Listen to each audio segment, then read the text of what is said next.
Assalamualaikum warahmatullahi wabarakatuh. Perkenalkan kami dari kelompok 5 yang beranggotakan Muhammad Fahrizal, Muhammad Sandia Bayu, Monika Devi Sitinjak, Nasib Sianga, Neni Gusmiati Harman, Nila Rahmayani, Nur Syakina Najwa, dan saya sendiri Putra Ahmadani. Nah, judul pembahasan kita kali ini yaitu aspek keperilakuan dari komunikasi, informasi, akuntansi. Nah, kita tahu nih, komunikasi merupakan komponen yang sangat penting di dalam aktivitas suatu organisasi bisnis. Kegagalan yang terjadi di dalam organisasi bisnis kebanyakan disebabkan oleh tidak tertatanya proses komunikasi yang dilakukan oleh para pelaku bisnis tersebut.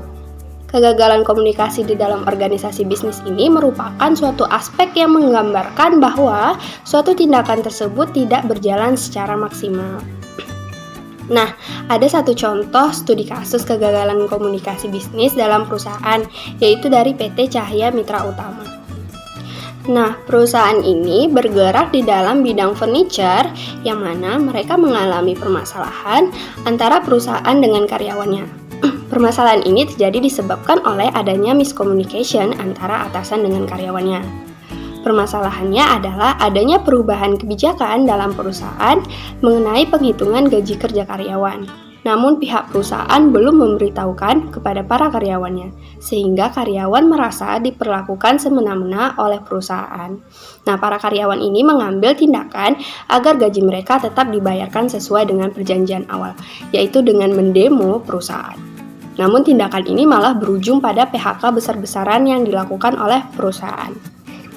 Dan dari kasus PT Cahya Mitra Utama tadi sangat terlihat jelas begitu pentingnya komunikasi antar pihak di perusahaan, seperti membicarakan masalah, mendengarkan pendapat, dan mempelajari masalah sebelum bertindak supaya tidak salah dalam mengambil tindakan dan malah dapat merugikan diri kita sendiri. Untuk lebih jelasnya mengenai materi ini, mari kita dengar penjelasan selanjutnya oleh teman kami yaitu Neni Gusmiati Harman. Baiklah, terima kasih Putri. Selanjutnya itu teori komunikasi. Di sini bisa menunjukkan bahwa komunikasi yang buruk itu adalah sumber konflik interpersonal yang paling sering disebutkan. Karena seseorang hampir menghabiskan 70% dari waktu mereka untuk berkomunikasi. Lewat komunikasi inilah suatu makna itu dapat disampaikan dari satu orang ke orang lain. Di bab ini kami akan menjelaskan mengenai komunikasi, di mana menjadi salah satu tugas yang dilakukan oleh seorang akuntan. Karena jika menjadi seorang akuntan yang efektif itu, akuntan tersebut juga harus menjadi komunikator yang efektif. Kenapa? Karena informasi bisnis itu harus disajikan oleh akuntan untuk kebutuhan para pengguna informasi tersebut, di mana informasi itu harus jelas, ringkas, dan akurat. Selanjutnya yaitu pengertian dan fungsi dari komunikasi. Baiklah, di sini saya akan mencoba menjelaskan sedikit tentang komunikasi dan apa saja fungsi dari komunikasi tersebut. Yang pertama yaitu pengertian menurut Gibson dan kawan-kawan yang menyatakan bahwa komunikasi ini berasal dari kata Latin yaitu communis, di mana artinya itu adalah sama. Di sini ada dua pihak, pengirim dan pihak penerima, yang mencari kesamaan makna atas hal-hal yang sedang mereka komunikasikan. Jika secara terminologi komunikasi ini adalah proses penyampaian suatu pernyataan oleh seseorang kepada orang lain. Dari dua pengertian tersebut sudah jelaskan kan bahwa komunikasi ini melibatkan sejumlah orang di mana seseorang itu menyatakan sesuatu kepada orang lain. Ya, seperti hal yang biasa kita lakukan di lingkungan kita itu berkomunikasi dengan rekan kita, tetangga kita, dan keluarga kita. Lalu yang telah dijelaskan oleh Robbins dan Timothy bahwa komunikasi ini memiliki 4 fungsi utama yang ada di dalam kelompok atau organisasi. Yang pertama yaitu pengendalian, di mana komunikasi ini bertindak untuk mengendalikan perilaku seseorang anggota dengan beberapa cara yang organisasi ini miliki, karena organisasi ini kan memiliki hierarki wewenang yang harus dipatuhi oleh setiap karyawan mereka. Lalu yang kedua itu ada motivasi, di mana komunikasi ini membantu perkembangan motivasi dengan menjelaskan kepada karyawan apa yang harus mereka lakukan, seberapa baik mereka harus bekerja, dan apa yang dapat dikerjakan oleh mereka untuk memperbaiki kinerja mereka yang masih kadang-kadang di bawah standar. Yang ketiga yaitu pengungkapan emosional. Komunikasi di mana menunjukkan ungkapan emosional dari perasaan dan merupakan pemenuhan terhadap kebutuhan sosial, di mana menunjukkan rasa kekecewaan dan rasa puas. Yang terakhir yaitu informasi. Dengan berkomunikasi kita akan mendapatkan suatu informasi kan, gimana informasi ini diperlukan oleh seseorang dan kelompok untuk mengambil suatu keputusan. Kan tadi kita sudah mendengarkan tentang teori, pengertian, dan fungsi dari komunikasi. Sekarang saya akan menjelaskan tentang model-model komunikasi. Model yang pertama adalah model Lasswell. Model ini dikembangkan oleh Harold Lasswell yang meliputi siapa, mengatakan apa, dengan cara apa, kepada siapa, dan berdampak apa.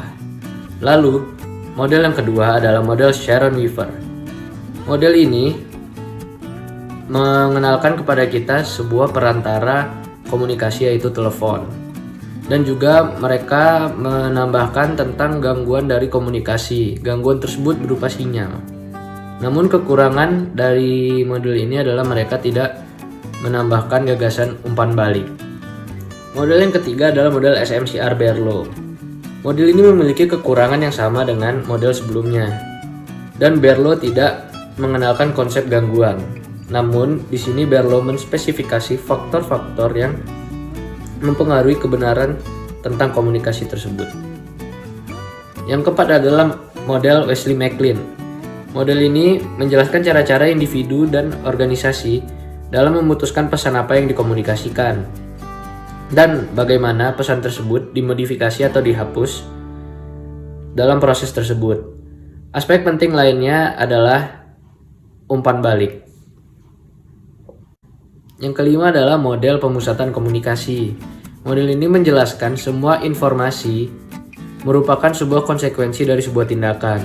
Ketika informasi dibagi ke beberapa partisipan, maka pemrosesan informasi akan mengarah kepada seperti pemecahan masalah bisnis. Model yang terakhir adalah model model komunikasi, di mana model ini terdiri dari 7 bagian. Yang pertama, sumber komunikasi. Yang kedua, pengodaian. Yang ketiga, pesan. Yang keempat, saluran. Yang kelima, penguraian.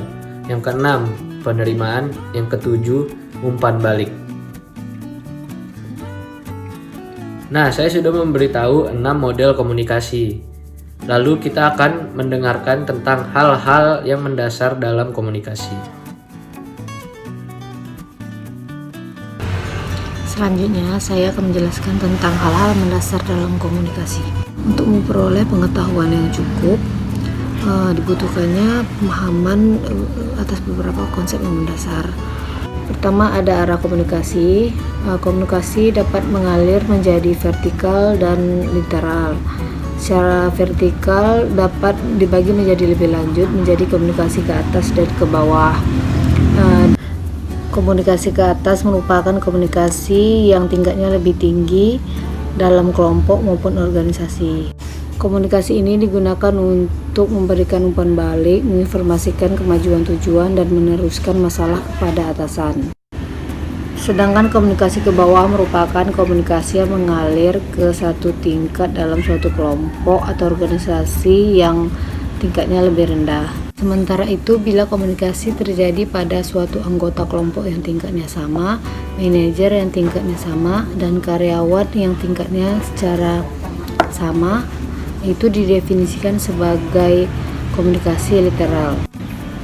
Yang kedua, ada jaringan formal dan informal, di mana jaringan formal ini mengikuti tingkat wewenang dan terbatas pada komunikasi yang bertalian dengan tugas. Sebaliknya, jaringan formal ini biasanya bergerak bebas di segala arah, menempati tingkatan wewenang dan kemungkinan besar memenuhi kebutuhan dari anggota untuk mempermudah penyelesaian tugasnya. Nah, yang ketiga ada komunikasi nonverbal. Nah, di mana komunikasi nonverbal ini adalah menyampaikan pesan dengan tidak menggunakan kata-kata. Komunikasi ini merujuk pada sikap tubuh, konfigurasi wajah, dan gerakan tubuh lainnya. Keempat, yaitu penghalang komunikasi yang efektif. Terdapat beberapa penghalang utama dalam komunikasi efektif, yaitu penyaringan, persepsi selektif, defensif, dan bahasa. Yang pertama ada penyaringan. Penyaringan ini mengacu pada pengirim memanipulasi informasi sehingga tampak menguntungkan kepada penerima. Kedua ada persepsi selektif. Persepsi selektif ini muncul karena penerima dalam proses komunikasi tersebut, melihat dan mendengar secara selektif berdasarkan kebutuhan, motivasi, pengalaman, latar belakang, dan karakteristik pribadinya. Ketiga, ada defensif, di mana defensif ini ketika kita merasa terancam pasti akan cenderung bereaksi dengan cara mengurangi kemampuan mereka untuk mencapai pemahaman timbal balik, yang artinya mereka seperti bersikap kasar dan suka menyakiti orang lain dan suka mengadili orang lain. Nah, yang terakhir adalah bahasa. Nah, bahasa ini adalah kata-kata yang memiliki arti berbeda dengan orang yang berbeda. Nah, contohnya dalam suatu organisasi, biasanya karyawan berasal dari latar belakang yang berbeda dan beragam. Oleh karena itu, mereka mempunyai pola bicara yang berbeda. Tadi sudah dibahas mengenai hal mendasar dalam komunikasi. Selanjutnya, kita membahas mengenai variabel apa yang berpengaruh pada komunikasi akuntansi. Variabel yang pertama yaitu sumber. Dua aspek yang mempengaruhi proses komunikasi akuntansi, yaitu yang pertama, kredibilitas sumber. Maksudnya, bagaimana suatu sumber informasi atau komunikator memperoleh kepercayaan dari penerima informasi atau komunikan. Kredibilitas sumber ini dipengaruhi oleh 3 faktor, yaitu yang pertama, kewenangan. Maksudnya, suatu informasi dinilai lebih andal jika berasal dari seorang yang lebih profesional atau lebih ahli dalam bidangnya. Contohnya, laporan keuangan yang dibuat oleh seorang akuntan itu dinilai lebih andal karena dibuat oleh seorang yang profesional. Yang kedua yaitu kejujuran. Maksudnya, orang yang memiliki track record buruk atau pernah melakukan kecurangan, maka akan sulit lagi mempercayai informasi yang disampaikan oleh orang tersebut. Ini manusiawi, karena kita nggak ada yang mau kan jatuh ke lubang yang sama. Nah, faktor yang ketiga yaitu kedinamisan. Maksudnya, suatu sumber dinilai kredibel jika terus mengalami perubahan atau perkembangan ke arah yang lebih baik. Nah, aspek yang kedua yaitu kesamaan antara penerima dan sumber informasi. Komunikasi yang efektif akan lebih mudah terjalin jika adanya kesamaan antara penerima dan juga sumber informasi. Sama halnya dalam kita memilih teman, kita cenderung memilih teman yang sefrekuensi dengan kita supaya kita nyambung ngomongnya. Nah, kesamaan ini terbagi atas 2, yaitu kesamaan demografi yang meliputi kesamaan usia, pendidikan, jenis kelamin, dan kesamaan negara. Nah, kesamaan yang kedua yaitu kesamaan kognitif yang meliputi kesamaan keyakinan, sikap, dan juga budaya. Variabel yang kedua yaitu pesan. Pesan ini dapat berupa gagasan atau pendapat yang dituangkan dalam bahasa dan disampaikan oleh seorang komunikator. Ada 5 elemen pesan yang mempengaruhi dalam menganalisa komunikasi, yaitu yang pertama, isi pesan tersebut. Apakah pesan tersebut berpengaruh kepada kita atau tidak? Yang kedua, kode. Kode ini menyangkut bahasa yang digunakan antara penerima dan sumber pesan, supaya ngomongnya itu nyambung gitu. Nah, yang ketiga yaitu elemen pesan. Elemen pesan ini menyangkut keterangan yang disertai dengan data berupa tabel ataupun grafik. Nah, yang keempat yaitu pengorganisasian pesan. Agar pesan-pesan yang disampaikan itu tersampaikan dengan jelas dan tepat sasaran, maka perlunya pengorganisasian pesan. Hal-hal yang perlu diperhatikan dalam organisasi pesan yaitu yang pertama, subjek dan tujuan pesan itu harus jelas. Yang kedua, informasi itu harus berkaitan dengan subjek dan tujuan pesan. Yang ketiga, itu pesan tersebut itu harus logis. Yang keempat, pesan tersebut tidak bertele-tele. Nah, untuk pembahasan selanjutnya dibahas oleh teman saya. Terima kasih. Baiklah, saya Muhammad Farizal akan menjelaskan perlakuan pesan. Informasi akuntansi sebaiknya berulang. Nah, maksudnya adalah penyampaian informasi akuntansi harus dilakukan secara berulang, sehingga dengan cara berulang tersebut dapat meningkatkan pemahaman atas materi atau informasi yang akan disampaikan. Nah, terdapat aturan yang ditetapkan oleh CLAIR untuk menghasilkan dokumen yang mudah dibaca. Di antaranya yang pertama yaitu kata-kata yang sering muncul dan akrab meningkatkan kemudahan membaca suatu materi. Nah, yang kedua yaitu kata-kata lebih pendek menjadikan pembaca lebih cepat dan mudah. Nah, yang ketiga yaitu kata yang mempunyai nilai asosiatif secara psikologis yang berkaitan dengan kata-kata lain yang muncul di bagian teks selanjutnya sebaiknya digunakan. Nah, yang keempat itu kata yang konkret dan bukan kata yang abstrak, sehingga membuat dokumen jadi lebih mudah dan dipahami.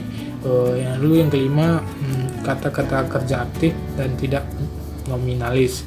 Nah, yang keenam itu penggunaan kata ganti dan anafora atau ungkapan yang mengacu kembali kepada teks sebelumnya harus dibatasi. Nah, yang ketujuh, kalimatnya harus singkat. Jika penulis akan menggunakan kata penghubung, sebaiknya menggunakan kata dan dibandingkan tetapi dan karena. Anak kalimat yang sebaiknya, lalu yang 8 anak kalimat sebaiknya disingkat dan struktur kalimat sederhana. Nah, lalu yang ke-9, kalimat efektif lebih menarik dibandingkan dengan bentuk kalimat pasif.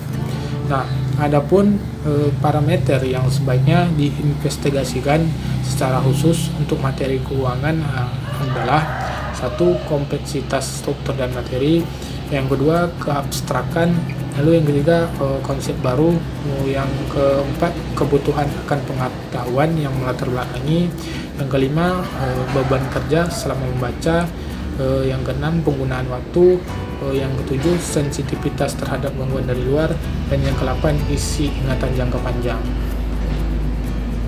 Saluran adalah alat atau sarana yang memudahkan dalam menyampaikan pesan. Dalam menyampaikan pesan dapat dilakukan dengan 2 cara. Yang pertama, cara langsung. Apabila menyampaikan pesan secara tatap muka, hanya menggunakan panca indera seperti mata, telinga untuk mendengarkan, hingga menggunakan gerakan tangan untuk mengesah. Yang kedua, melalui media. Penyampaian pesan melalui media, menggunakan telepon ataupun media massa. Penyampaian melalui media massa dapat menjangkau skala banyak penerimaan, dan pesan tersebut dapat disimpan. Baik, variabel yang keempat membahas tentang yaitu penerimaan. Penerimaan adalah tujuan pesan. Perlunya menganalisis penerimaan sebelum menyampaikan pesan, memperhatikan latar belakang baik secara demografik dan juga geonetif penerimaan supaya sumber pesan dapat menyesuaikan cara berkomunikasi yang dapat dengan penerimaan tersebut. Baik, variabel yang kelima membahas analisis jaringan. Analisis jaringan ini berguna dalam menggambarkan keterhubungan antara individu dalam kelompok organisasi, interaksi yang dilakukan orang-orang membentuk sebuah hubungan yang akhirnya menciptakan sebuah jaringan. Peran akuntan dalam jaringan komunikasi yaitu sebagai pusat informasi, bukan sekedar staf teknis pelindung. Maka perlunya pemahaman mengenai pesan yang ingin disampaikannya. Baik, untuk umpan balik ini sudah dibahas di materi aspek keperlakuan pada persyaratan pelaporan. Selanjutnya saya akan membahas masalah-masalah terbaru di dalam komunikasi.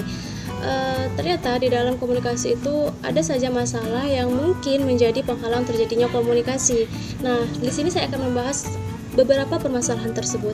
Yang pertama itu penghalang komunikasi antara pria dan wanita. Di dalam risetnya Deborah Tennant, ia mengatakan pria berbicara untuk menekankan status dan bersikap tidak bergantungan. Lain halnya dengan wanita. Wanita berbicara untuk mempererat sebuah hubungan dan juga membangun yang namanya kedekatan. Contoh nih, ketika seorang pria dihadapkan dengan permasalahan, ia akan cenderung berpikir bagaimana mencari solusi dan jalan keluar sehingga ia dapat menyelesaikan permasalahannya sendiri. Lain halnya dengan wanita. Wanita ketika dihadapkan dengan sebuah permasalahan, ia akan berusaha mencari seseorang untuk mendengarkan permasalahan yang terjadi pada dirinya dengan harapan ia akan mendapatkan dukungan ataupun sokongan. Yang kedua yaitu komunikasi lintas budaya. Nah, jadi di dalam komunikasi lintas lintas budaya ini ada 4 permasalahan yang menjadi penghalang komunikasi lintas budaya. Nah, yang pertama disebabkan oleh semantik. Semantik ini makna kata bisa berbeda dengan orang yang berbeda. Contoh nih, ketika seorang atasan menegur atau mengkoreksi kesalahan laporan yang dibuat oleh bawahannya. Sebenarnya dari sudut pandang atasan, ia menegur itu agar bawahannya tadi dapat bekerja lebih baik dan memperbaiki laporan yang ia buat sehingga dapat diterima oleh atasannya, seperti itu. Sedangkan dari sudut pandang bawahan, teguran itu bisa seperti menjatuhkan ataupun bersikap tidak menghargai atas usaha yang telah ia lakukan. Nah, yang kedua, penghalang komunikasi yang disebabkan konotasi kata atau kata yang bermakna kiasan. Misalnya ketika seorang atasan tidak menyukai kerja bawahannya, kan ada atasan yang tidak ingin menegur secara langsung kesalahan dari bawahannya. Justru ia seperti terkesan menyindir ataupun menggunakan bahasa kiasan yang justru kadang bahasa kiasan itu tidak dapat dipahami oleh bawahannya, seperti itu. Nah, yang ketiga itu disebabkan oleh perbedaan nada. Perbedaan nada ini misal kita ambil contoh orang yang bersuku Batak. Orang yang bersuku Batak itu kan cenderung di dalam keluarganya ia menggunakan bahasa dengan nada yang tinggi, seperti itu ya kan. Nah, sedangkan di dalam dunia kerja ia kesulitan untuk menyesuaikan nada bicaranya tadi ketika di dalam keluarga dan juga di dalam perusahaan di tempat ia bekerja, di mana ia harus menggunakan bahasa yang lebih rendah dan bersifat formal, seperti itu, sehingga tidak terkesan seperti sedang marah-marah. Nah, yang keempat disebabkan oleh perbedaan persepsi. Perbedaan persepsi ini merupakan perbedaan pandangan dalam mengartikan atau memaknai suatu hal.